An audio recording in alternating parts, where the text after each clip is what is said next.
Welcome to another chapter. Unit 2 was carbohydrate, 3 is lipid, and unit 4 is amino acid. So we have started unit 4 of semester 3 amino acid, completed carbohydrate.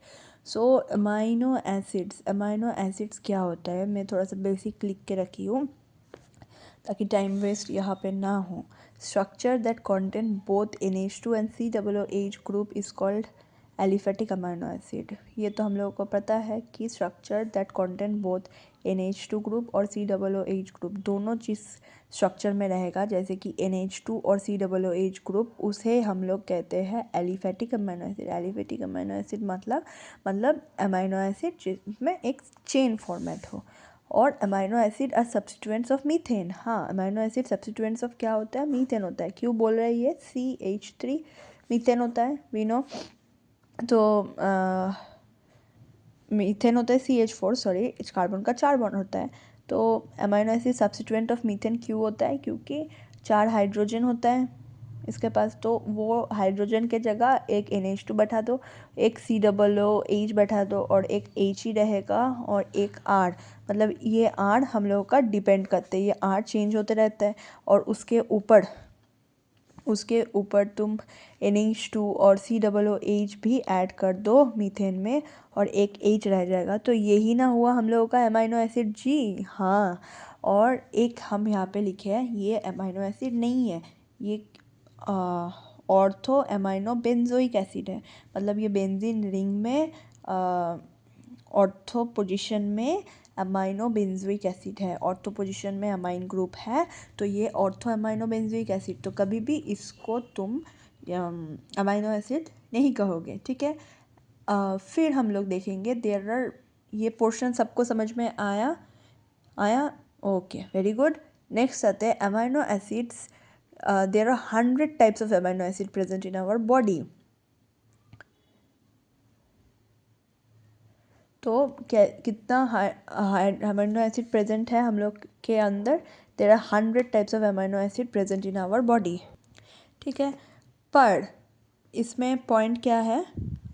इसमें point है कि only 20 amino acids हम लोग का standard amino acid है और अभी 22 है, ठीक है. क्योंकि वो 20 अभी 2 डिस्कवर भी हुए हैं, तो 22 अमाइनो एसिड्स हम लोगों का स्टैंडर्ड अमाइनो एसिड है. मतलब this amino acids are found in protein structure. ये 22 अमाइनो एसिड हम लोगों का प्रोटीन स्ट्रक्चर में मिलता है, इसलिए हम लोग इसे क्या कहते हैं? Standard amino acid.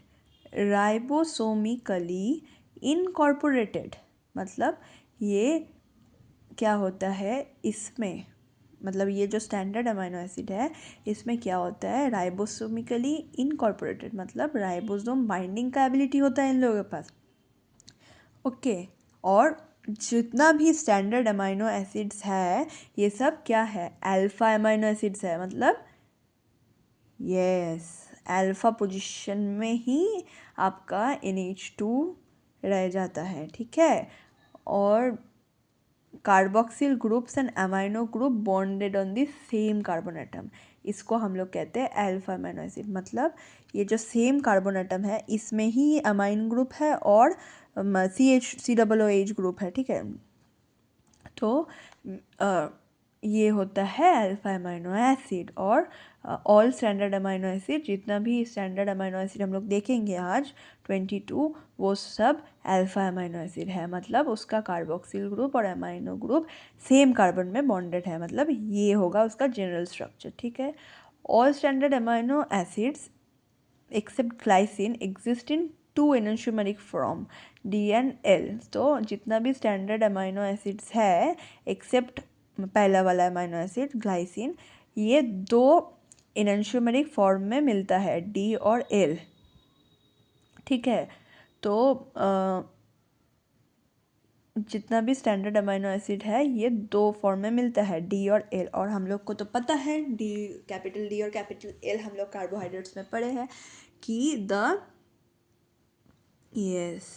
the group attached on the right side is D and left side is L. तो ये तो हम लोगों के मतलब पता है ठीक है। और डी होता है क्या, पेप्टिडोग्लाइकन स्ट्रक्चर में मिलता है, प्रोटीज रेजिस्टेंस में मिलता है, और L form all naturally occurring amino acid जो है वो सब एल फॉर्म में मिलता है। ठीक है, चलो तो फिर ये सब नोट कर लेते हैं एक बार।